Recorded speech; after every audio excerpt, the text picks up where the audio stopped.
Hi, and welcome to Growing Up Guide Pup. This week we took Ricky to a few places to get her into the holiday spirit. Our first stop was to take her to visit with Santa. We took Ricky to Stanford Mall in Palo Alto. They're one of the few malls that will take pictures with Santa with pets at any point. Now, even though Ricky isn't exactly a pet, we've had some problems trying to get pictures with previous puppies because they don't seem to consider them working guides and will only allow them to sit with Santa during pet times. So we started going to Stanford, and they allow her and any other animal to have their photo taken with Santa at any time. When we got there, the line was quite long. We ended up waiting 45 minutes in line, and of course there were kids everywhere also waiting to visit with Santa. Ricky also got to experience all the Christmas lights and ornaments and all kinds of different decorations that she has not seen yet. There was one little girl who was waiting just in front of us who very politely asked, "Can I please pet your dog?" So of course I said yes, and Ricky handled this very well. So waiting in line for 45 minutes can be very difficult for a puppy. First off, you're in the same place practically for a very long time. Plus, as soon as she gets comfortable, I'm asking her to get up, take a couple steps, and then stop and basically sit still for a few more minutes until it's time for us to get up once again, take a couple steps. So it kind of got repetitive, and she handled it wonderfully. She actually did a lot better than a lot of the kids in line. It can be very distracting for Ricky when kids are walking back and forth in front of her, and especially if they're talking to her. She wasn't distracted by the children, didn't try lunging at them. She stayed in place, kept her attention on me, and really handled it well.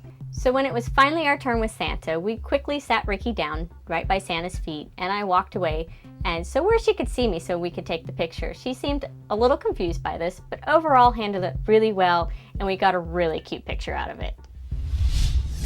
So I'm sure by now everybody has noticed that we're only about 2 weeks away from Christmas. So our next stop was to visit a tree farm, and we took Ricky and Eli to cut down our very own Christmas tree. So we drove out to Half Moon Bay and stopped off at a tree farm where there's thousands of trees to choose from.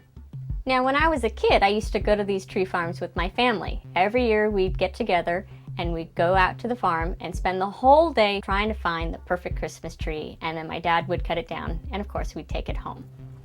Matt has never been to a tree farm, so we thought it would be really fun this year to expose not only Matt, but bring the dogs along with us to pick out the Christmas tree. So we went through rows and rows and rows of different types of trees. They had all kinds: Monterey pines, grand firs, Douglas firs, redwoods, noble firs, and white concolor firs. There's just so many trees. Which one do we get? So you might notice in some of the shots I'm holding both Ricky and Eli, and in other shots I'm holding just Ricky. Well, Matt was having kind of a hard time filming Ricky and I with Eli in his hands, so there were times where he wanted to get a certain shot and I had to hold Eli too. Now Ricky and Eli sometimes do get walked together, and they do handle this very well, but it proved to be a little bit of a challenge for both of them because they were both wanting to smell things and pulling in different directions at times. Just like Matt and I had a really difficult time trying to figure out which tree we wanted, Ricky had a really difficult time keeping her nose off the ground. Other than camping, she hasn't been exposed to any type of situation like this, with trees all over the place and all kinds of wonderful smells. So it proved to be a bit of a challenge to keep her walking in a nice calm position without pulling on the leash, despite the fact that she was wearing her head collar. It seems like no matter where we go, there's always different distractions for Ricky to work on. There was a train that was driving by that was playing loud music and also carrying lots of people that proved to be a little bit of a distraction.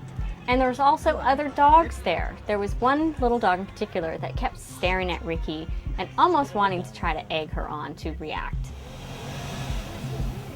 I like this one. We finally found the tree we wanted and we settled on a Douglas fir, and both dogs were really well behaved as Matt was cutting it down. I put them both in a downstay, and they both remained there as Matt cut down the tree.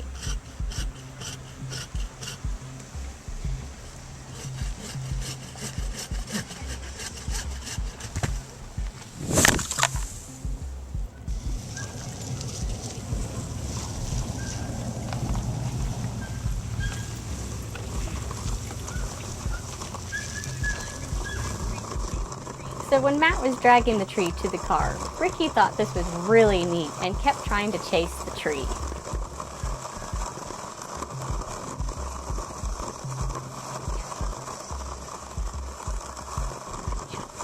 So I had to keep correcting her and telling her no, she can't be lunging forward, and had to walk nicely next to my side, even though there was a very big stick enticing her to chase it. So we had a great time this week getting ready for the holidays. And don't forget, Ricky turns 1 year old in just a few days here, so make sure you tune in next week for her birthday celebration. So I'll see you all next time on Growing Up Guide Pup.